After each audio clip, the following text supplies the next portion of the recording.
आज हम Lawrence Kohlberg का नैतिक विकास का सिद्धांत पढ़ेंगे। लॉरेंस कोहलबर्ग का नैतिक विकास का सिद्धांत। पहले इनके बारे में देख लेते हैं कि इनका जन्म जो है कब हुआ था। 25 अक्टूबर देखिए 1927, 19 जनवरी 1987। कहाँ के रहने वाले थे साहब? ये अमेरिका के। जन्म नहीं पूछता है, लेकिन ये ध्यान रखिएगा कि ये अमेरिका के रहने वाले थे। इनका आगे देखिए क्या है कि सामाजिक नियमों, मान्यताओं, सिद्धांतों तथा अपेक्षाओं के अनुरूप व्यवहार करना ही नैतिकता कहलाती है। ये नैतिकता की पहले परिभाषा आप देख लीजिए कि सामाजिक नियमों, मान्यताओं, सिद्धांतों तथा अपेक्षाओं के अनुरूप व्यवहार करना ही नैतिकता कहलाती है। कोई पूछ सकता है कि नैतिकता क्या है? भाई तो हम लोग लॉरेंस कोहलबर्ग को नैतिकता का विकास का सिद्धांत पढ़ रहे हैं, तो पहले सबसे जानना जरूरी है ना कि नैतिकता किसे कहते हैं।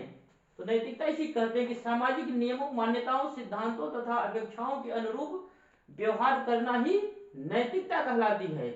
आगे देखिए, बालकों को सामाजिक नियमों, मान्यताओं, सिद्धांतों, रीति रिवाजों, कानूनों आदि से परिचित करवाने की प्रक्रिया ही नैतिक विकास के नाम से जाना जाता है या जानी जाती है। देखिए फिर से, बालकों को सामाजिक नियमों, मान्यताओं, सिद्धांतों, रीति रिवाजों, कानूनों आदि से परिचित करवाने की प्रक्रिया ही नैतिक विकास के नाम से जाना जाता है। बैरोन साहब ने इसकी परिभाषा दिया है नैतिक विकास की कि नैतिक विकास से तात्पर्य बढ़ती उम्र के साथ विभिन्न क्रियाओं के सही या गलत होने के बारे में सोचने की क्षमता में परिवर्तन से होता है। यानी कि साहब कह रहे हैं कि जैसे जैसे उम्र बढ़ती जाती है नैतिकता का स्तर भी बढ़ता चला जाता है। ये ध्यान रखना है कि नैतिकता का स्तर भी बढ़ता चला जाता है। जो चीज उस समय सही लगती थी बाद में उम्र बढ़ने के साथ वो गलत हो सकती है या सही हो सकती है। जरूरी नहीं कि जो बचपन में चीजें अच्छी थी वही सही या गलत थी। उम्र के साथ जो है नैतिकता का स्तर बढ़ता जाता है, तो वस्तुओं के मानक या मूल्य भी सही या गलत होते जाते हैं। आगे देखिए, बच्चे जिस प्रकार संज्ञानात्मक विकास की विभिन्न अवस्थाओं से गुजरते हैं, कोहलबर्ग के अनुसार वैसे ही वे नैतिक विकास की विभिन्न अवस्थाओं से गुजरते हैं। ये ध्यान रखना। फिर से देखिए कि बच्चे जिस प्रकार संज्ञानात्मक विकास, ध्यान रखिएगा संज्ञानात्मक विकास, ये आप जानते हैं कि जीन पियाजे साहब है ये संज्ञानात्मक विकास। और अगर संज्ञानात्मक विकास शब्द आया है इसका मतलब जीन पियाजे आए हैं। और जीन पियाजे क्या है कि कोहलबर्ग साहब ने जीन पियाजे के नैतिक विकास के सिद्धांत को आगे बढ़ाने का काम किया है। ध्यान रखिएगा, कभी एग्जाम में पूछ सकता है कि कोहलबर्ग ने किस सिद्धांत को आगे बढ़ाने का काम किया है, तो ये जीन पियाजे के नैतिक विकास के सिद्धांत को ही आगे बढ़ाने का काम किया है।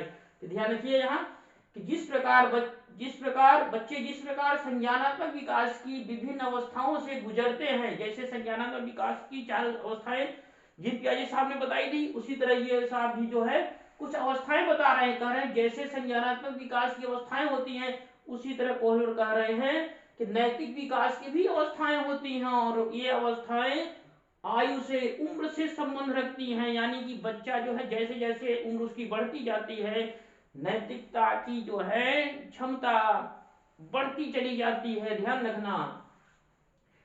एक चीज और ध्यान रखना, इसमें नैतिक विकास एक अर्जित प्रक्रिया है। ध्यान रखना, कभी कभी एग्जाम पूछा जाता है कि नैतिक विकास कैसी प्रक्रिया है। नैतिक विकास एक अर्जित प्रक्रिया है। ध्यान रखना, इसमें जेनेटिक का कोई लेना देना नहीं है, जेनेटिक से कोई मतलब नहीं है, ये अर्जित प्रक्रिया है।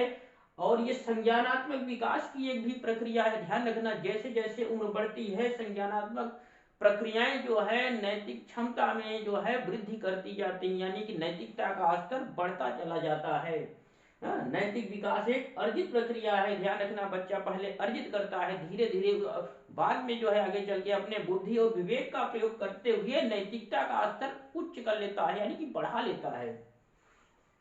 कोहलबर्ग ने 10 से 16 वर्ष के बालकों पर, ध्यान रखिएगा एग्जाम में पूछा जाता है कि कोहलबर्ग ने 10 से 16 वर्ष के बच्चे, ध्यान रखना 10 से 16 वर्ष आयु के बालकों पर साक्षात्कार विधि, इंटरव्यू मेथड का प्रयोग किया था। ध्यान रखिएगा एग्जाम में भी पूछता है कि कोहलबर्ग ने किसका क्या किया था, 10 से 16 वर्ष के बालकों पर। यह भी ध्यान रखिएगा बालकों पर प्रयोग किया था, बालिकाओं पर प्रयोग नहीं। कोहल वर्ग ने 10 से 16 वर्ष के बालकों पर प्रयोग किया था, ये अपना प्रयोग बालिकाओं पर प्रयोग नहीं किया था। और किस मेथड का प्रयोग किया था? साक्षात्कार विधि के माध्यम से इस्तेमाल किया था, प्रयोग किया था। आगे देखिए, इन्होंने नैतिक विकास के 3 स्तर, नैतिक विकास के 3 स्तर बताए थे और साथ में 6 सोपान भी बताया है इन्होंने। नैतिक विकास की ये अवस्थाएं एक निश्चित क्रम में आती हैं। कॉल पर साहब कह रहे हैं कि नैतिक विकास की ये अवस्थाएं एक निश्चित क्रम में ही आती हैं, इस क्रम को बदला नहीं जा सकता है। ध्यान रखिएगा, नैतिक विकास की अवस्थाएं एक क्रम से, सीक्वेंस से चलती रहती हैं, इसे बदला नहीं जा सकता है। जैसे शैशवावस्था, बाल्यावस्था, किशोरा शैशव थोड़ी पहले आ जाएगी, शैशवा से पहले किशोरा थोड़ी आ जाएगा। तो उसी तरह ये कह रहे हैं कि नैतिक विकास की अवस्था एक क्रम से चलती हैं और इन्हें बदला नहीं जा सकता है। ध्यान रखना, इस क्रम को बदला नहीं जा सकता है। आगे कह रहे हैं कोहलवर साहब कि कोहलवर ने स्पष्ट किया है कि जैसे जैसे बच्चे तथा किशोर परिपक्व मैच्योर होते जाते हैं, अर्थात उनकी आयु उम्र बढ़ती जाती है, वे नैतिकता के विभिन्न स्तर पर बढ़ते चले जाते हैं, यानी कि उनका नैतिकता का स्तर बढ़ता चला जाता है। ये ध्यान रखना है। इन्होंने साहब कहा कि जैसे जैसे उम्र बढ़ती जाती है किशोरों की या बालकों की, उनके नैतिकता का स्तर भी बढ़ता चला जाता है।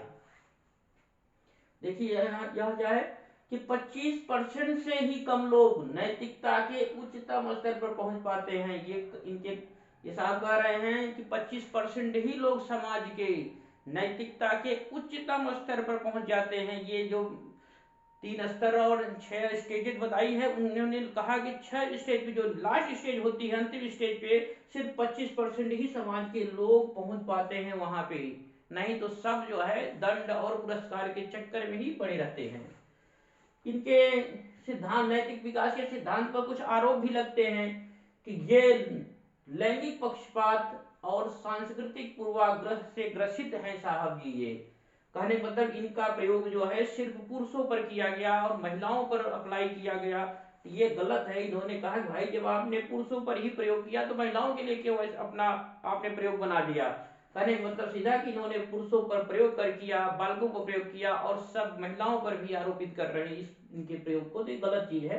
तो लैंगिक पक्षपात का ये आरोप लगता है। अगला है इसमें कि सांस्कृतिक पूर्वाग्रह, ये यहाँ पे जो है इसका भी आरोप लगता है कि भैया आपने जो है अमेरिका, ब्रिटेन, उधर अप्लाई किया अपने प्रयोग को अमेरिका में और हर जगह आप अप्लाई कर रहे हो, ये गलत तरीका है। जिस समाज, संस्कृति, कल्चर का हर जगह अलग अलग अपना नैतिकता का स्तर होता है। अगर ब्रिटेन का अलग नैतिकता का स्तर है, अमेरिका में अलग है, तो भारत में अलग हो सकता है। तो अब वहाँ के नैतिकता को जो है सांस्कृतिक कल्चर के आधार पर आप यहाँ थोड़ी अप्लाई कर सकते हो। वहाँ की जो नैतिकता है, यहाँ की नैतिकता में अंतर होता है, इसलिए वहाँ की नैतिकता के आधार पर आप यहाँ पे अप्लाई इस प्रयोग को नहीं कर सकते। ये पक्षपात का आरोप लगता है, एग्जाम में पूछता है, दोबारा आया है। लैंगिक पक्षपात और सांस्कृतिक पूर्वाग्रह का आरोप है। उम्मीद है जानकारी पसंद आई होगी। धन्यवाद।